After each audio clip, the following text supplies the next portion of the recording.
nagaa sirreeffata akkam bara keessan keessatti diina qabaachuu keessaniitiin diinni isinitti baay'achuu isaatiin baay'een gaddinaa naariina. Sababiin isaa Waaqayyo diinota keessanitti fayyadama waan ta'eef. Waaqayyo diinota keessan akka lafarraa fixuufis immoo hin dhama'ina. Hin kadhatiinas.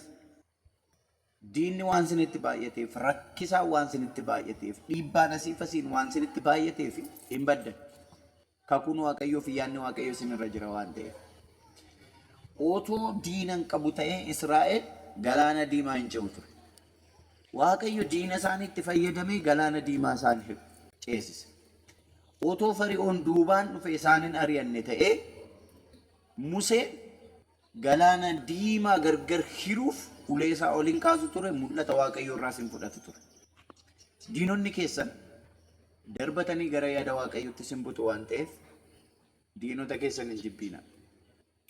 Baga diinni sitti baay'ate waatu sirra jiraatedha. Thank you.